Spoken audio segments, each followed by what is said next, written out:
Hi everyone, it's Kill Jezebel with another video. I missed you guys. How are you guys been doing? Happy holidays. I can't believe we're at the end. We're nearing the end of 2019. These narcs are out here in full force. I mean, they're not even trying to hide it anymore. They're just out here destroying lives, ruining people's lives, and breaking people's spirits. So please stay prayed up. The topic of this video, I want to discuss narcissistic abuse and triangulation with people within the legal system. So when I say that, I'm going to paint you a scenario, and please feel free to comment, share this video, like, and subscribe it, okay? Let's just say your ex is a career criminal, or has been in and out of jail for, let's just say, domestic violence in the past, or he's done some heinous crime where he has spent at least 10 years in prison.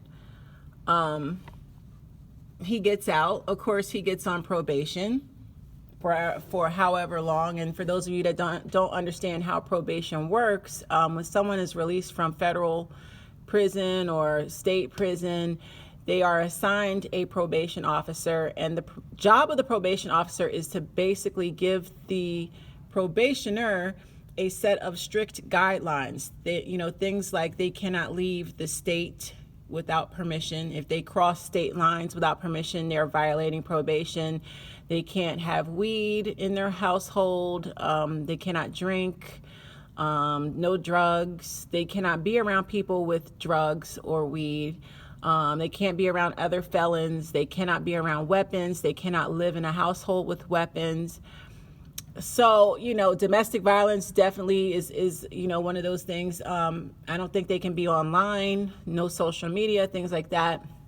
So if they get caught violating or committing any new crimes, they violate their probation, and there is a strong possibility that they can go right back into prison, and they have to finish out the sentence of their probation. So whether that's 2 years, 5 years, or 10 years, if they violate probation, they go back into prison.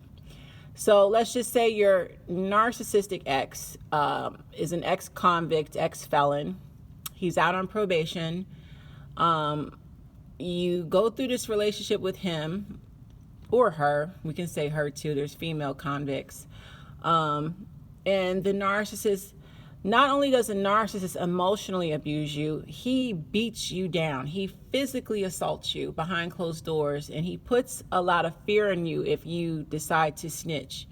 He does this to prevent you from leaving and prevent you from snitching on him to his probation officer and any other law enforcement. And he repeats this abuse over and over again in your relationship, right? So one day you get the courage to leave that abusive relationship. And we all know in true narcissistic fashion, when you break up with the narc, he's not going to let go. Narcissists love to stalk. They want to see how much damage and pain they've caused you after the breakup. So they're constantly going to circle back around and stalk and call and text or do whatever they can to contact you, even if it's through third party. Okay, are you guys following the story? You stick to strict no contact. You're keeping records of everything, of the narc contacting you, and you're turning it over to the probation officer and reporting this to the probation officer and saying, hey, my ex is stalking me. You think you're building a good rapport with the probation officer, at least for a little while. That probation officer, who is the opposite sex, by the way, a female, she advises you to start filing police reports against your narcissistic ex because he's calling and stalking. At this point, you've changed your cell phone number, you've blocked his family and friends, you want absolutely nothing to do with him, yet he has the number and location to your place of employment where you work. So he is going to continue to call your job. And he's calling from all types of blocked numbers. Okay, so finally you start filing your police reports, and now the police department has assigned a detective or investigator to, follow up with you regarding this stalking and harassment. And they ask you to please, connect them with, with the probation officer to get the full story from, the probation officer, to ask the probation officer, have you told the defendant to stop contacting the victim? We need to know that, Anyway, what happens is this probation officer is texting you back and letting you know that, hey, sure, I'll reach out to the police, but I'm going to tell you something. I've been researching this from both sides. I've heard his side and I've heard your side. And, I've been on your social media and you're posting antagonizing and inappropriate things on your Facebook about him. And, you both need to move on. He didn't tell me any of this. I just happened to research this on my own and stumble on it on my own. In other words, she's saying that she lurked your Facebook page and saw your post. And even though you didn't name names, you didn't say your ex's name, you did not post his picture or anything, she knows, or is assuming you're speaking on your ex. Now, here's where the problem lays. This probation officer has obviously overstepped her authority. Number one, we have First Amendment rights to post what we want on our social media. If you're not physically threatening to harm someone or blow up a place, or, you're not naming names, you're simply a victim of domestic violence, sharing your experience on your social media platform, you are entitled to do so. Okay? That's the first issue. This probation officer has no right to tell you what you can or cannot post, or whatever you're posting is antagonizing.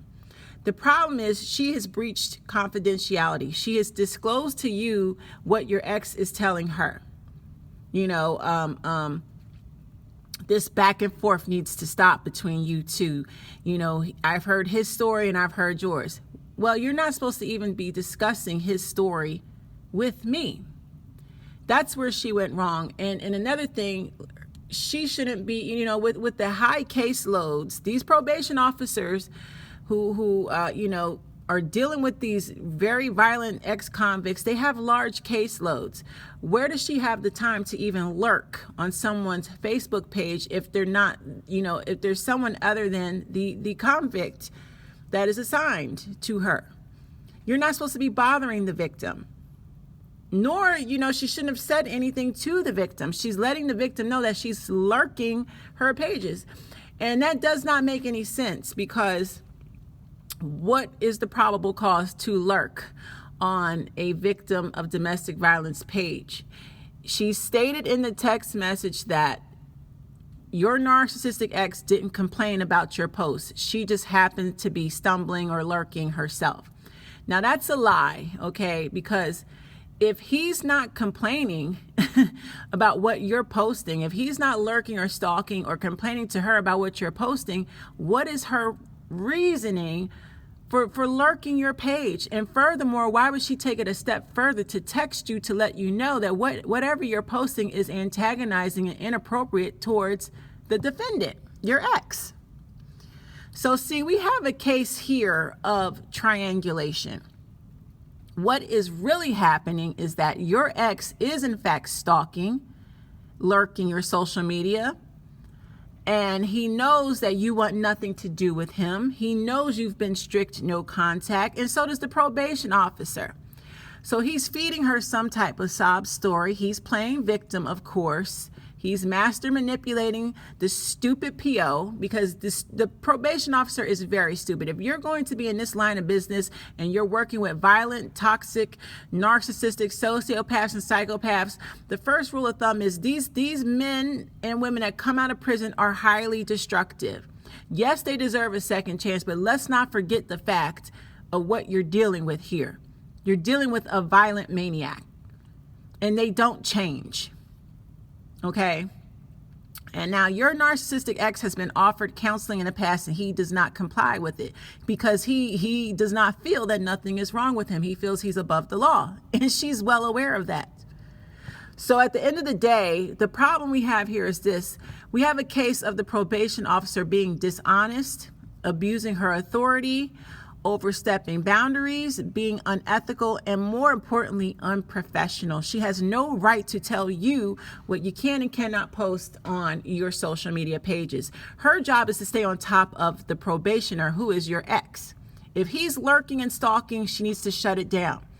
And that does not need to be discussed further than him or her. She shouldn't be discussing anything remotely, like that with you. So this happens a lot in the legal system when you're dealing with a crazy narcissist and they're an ex-convict or whatever. They are going to try to manipulate everyone in the legal system, from the judge, their lawyers, down to the probation officers. And God forbid if the lawyers and probation officers are also narcissists, they're all going to play off of each other. So you have to take the proper precautions to safeguard yourself and get the right advocates behind you, domestic violence advocates, lawmakers. You write and reach out to whoever, even go to the media if you will. I just wanted to share that with you, and I want some of your personal opinions. How do you feel about this probation officer, and how would you handle her? Okay, do you think this is a clear case of triangulation? Your ex is obviously guilty for physically assaulting you. He knows he assaulted and abused you. He is currently stalking you, but he's feeding his probation officer a sob story, playing victim. And then what he has also done, he's used her to further harass you, which is abuse by proxy, third-party abuse. Okay? She's acting out as a flying monkey. Now, correct me if I'm wrong. I just wanted to get this out here, and I want to hear some different perspectives. If you have a different opinion about this, let me know. But all comments are welcome.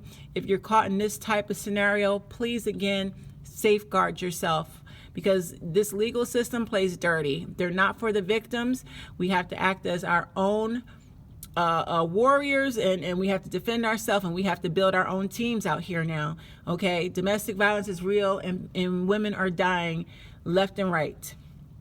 So it is very serious, and if lawmakers or law enforcement don't take it serious, we have to put the fire underneath their feet and push them. And if they're going to side with the narcissist, then we have to really do our homework and be 100 steps ahead of all of them.